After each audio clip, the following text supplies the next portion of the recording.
করো, এখানে আক্রমণ করো, জ্বালিয়ে দাও, অপহরণ করো। এইভাবে তো 25 বছর ক্ষমতায় ছিলেন। ভারতের বর্তমান বিজেপি সরকার নির্বাচনের কাছে এলে বিভিন্ন ধরনের ঘোটালা, বিভিন্ন ধরনের আক্রমণ, আস্তে আস্তে সবটা খোলাসা হচ্ছে। বন্ধুগণ, ভারতের ইতিহাসে নতুন করে আবার খোলাসা হচ্ছে কারা এইভাবে ভারতবর্ষের মধ্যে অস্থিরতা সৃষ্টি করছে। সিবিআই কে নিজের হাতে নিয়ে অরুণ বাবু বললেন, সিবিআই, ইডি, ফিডি এই সমস্ত পুলিশ দিয়ে বিভিন্ন ভাবে তল্লাশি চালাচ্ছে। তোমার বাড়িতে বলে গাঁজা আছে, তোমার বাড়িতে বলে কুটা আছে, তোমার বাড়িতে বলে ড্রাগস আছে। এটা কি জানেন? এটা হচ্ছে রাজনীতি টিকিয়ে রাখা, দাবিয়ে রাখা। এখন আজকে 101 পরিবার ত্রিপুরা কথাতে যোগদান করবেন, বাঙালি এবং হিন্দুস্তান এবং ত্রিপুরা ছাড়া। তখন আবার একটা পরিকল্পনা নেওয়া হবে, কিন্তু সাবধান, এই সীমা এলাকায় কারোর উপরে কোনো আঘাত যেন না আসে। কোন ধরনের আঘাত যদি আসে, তার মোকাবেলা করার জন্য যথেষ্ট ক্ষমতা আছে আমাদের। আমরা কাউকে ছাড়বো না, আমরা করবো না। আমাদের উপর যদি কোনো আক্রমণ আসে, এটাকে আমরা ছেড়ে দেবও না। যে পুলিশের মহানির্দেশক হোক না কেন, প্রয়োজনে আমরা মৃত্যুবরণ করব। জনগণের উপরে আক্রমণ আমরা সহ্য করব না। অন্যায়ের বিরুদ্ধে আমরা লড়াই করব। অন্যায়ের বিরুদ্ধে যারা আজকে গ্রাম পঞ্চায়েতের লুটপাট করছে, আগামী এই মাসের শেষ দিকে আমরা বিরাট একটা ডেপুটেশন দেব মোহনপুরে। চলুন বন্ধু, আমাদের 5টি গ্রাম পঞ্চায়েতে যে সমস্ত দাবি দাবা কেন্দ্র রাজ্য সরকার এসছে, এটাকে কারা লুটপাট করে খাচ্ছে, যারা খাবে, যারা খায়, তাদেরকে আমরা ধরবো আস্তে আস্তে। কোন অফিসার রবীন্দ্র দেববর্মা, প্রাক্তন বিধায়ক, বর্তমানে রেসি মেম্বার, মাননীয় এমএলএ, 2 বারের এমএলএ, যদি আমরা ব্লকে একবার যদি পা রাখি, আমাদের কথা যদি না শুনে, গণতন্ত্রের স্তম্ভ আমরা, এই স্তম্ভকে যদি ওনারা যদি কোনো পা যদি না করেন, তার ফল বিডিও সাহেবকেও তার ফল পেতে হবে। আমরা কাউকে ছাড়বো না। প্রয়োজনে তালা দিয়ে রাস্তা বন্ধ করে আমরা আমাদের ধর্ম করবো। কাউকে ভয় করবেন, অন্যায়ের বিরুদ্ধে আপনারা লড়াই করুন। আসুন, আগামী গ্রাম পঞ্চায়েতে নতুন একটা গ্রাম সরকার আমরা গঠন করব, সবাই মিলে। হচ্ছে না, আইন তৈরি হচ্ছে, বিএড লাগবে, টেট পরীক্ষা লাগবে, পরীক্ষা মাস্টার চাকরি পেয়ে গেলে শত শত নয়, হাজার হাজার টেট পাস করার পরেও তাদের ভাগ্যের চাকরি হয় নাই। জিআরবিটি থেকে শুরু করে, এসটিজিটি থেকে শুরু করে, কত পাস করে আমাদের রাজ্যের বেকাররা হুইন্ডে ঘুরছে, মন্ত্রী দুয়ারে, ডাইরেক্টরের দুয়ারে দুয়ারে ঘুরছে। কি করে হবে? ত্রিপুরাতে প্রায় 1.5 লক্ষের উপর এখন শূন্য পদ। এই শূন্য পদ যদি আমরা যদি ফিল আপ করতে পারতাম, চাকরি যদি পেতাম, তাহলে এই এলাকার টাকা যুক্ত টাকা আজকে 200 দিনের জন্য রেগার কাজ হতো 340 টাকা দিয়ে, তাহলে এই এলাকার কোন শ্রমিক তাদের ঘরে এত অভাব হতো না।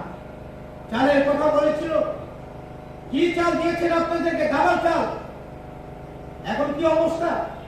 চাল প্রথম তো খুব দেখাচ্ছে, খুব দিচ্ছে, এখন মার্কেটের চালের দাম কত? 35 টাকা।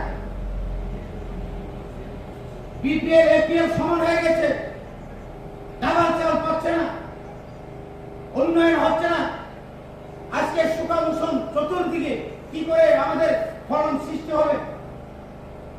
তাই আমরা অনেকে বলছে না ত্রিপুরা কোথায়, এটা ত্রিপুরা সাদের দল।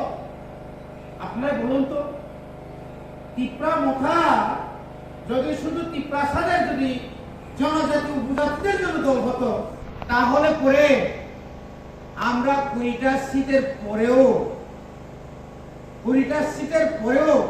আমরা 42টা সিটে আমরা লড়াই করেছি। মোহনপুরের ত্রিপুরা মোথার ক্যান্ডিডেট কে, প্রার্থী কে? তাপস দে। বামুতিয়ার কে? এসসি। এইভাবে তো সারা ত্রিপুরাতে প্রত্যেকটি আমরা দিয়েছি। আমরা যদি না দিতাম আজকে ত্রিপুরাতে এই বিজেপি দল সরকার গঠন করত, বিরোধী দল পর্যন্ত তারা বিদায় নিতে হতো। এমন এক জায়গাতে আছে তার বন্ধুগণ, তাদের সময় এখনো শেষ হয় নাই, মাত্র কয়েক মাস, আরো অনেক দিন, অনেক সময় আছে। এই রাজ্যে বর্তমান যে সরকার বিজেপি আইপিএফটি সরকার, এটা তো নামে আইপিএফটি একজন, এটা যে কোনো সময় আইনজীবী থেকে নিজেকে সরিয়ে একটা রাজনীতির জীবনে মানুষের উপকারের জন্য, এলাকার উন্নয়নের জন্য, চা বাগিচার যারা কাজ করেন আদিবাসীদের জন্য, এলাকার যারা খেতে খাওয়া মানুষ তাদেরকে উন্নয়ন করার জন্য একটা চেষ্টা করে দেখার জন্য উনি এমএলএ সেদিন আপনাদের বুথে উনি সেদিন নির্বাচিত হয়েছিল। কি কথা ছিল, আমাদেরকে কি কথা দিয়েছে ওরা? প্রথমে বলেছে 340 দিন রেগার কাজ করাতে, মানে 340 টাকা মজুরি, রেগার মজুরি 340 আনলিমিটেড, বাউসার পেজে আনলিমিটেড, 249 টাকা ঢুকাইলে কি জানি রিসার্চ করলে সারাদিন কথা কম যায় এরকম, মানে কাজে কোনো অভাবই হবে না। আজ অব্দি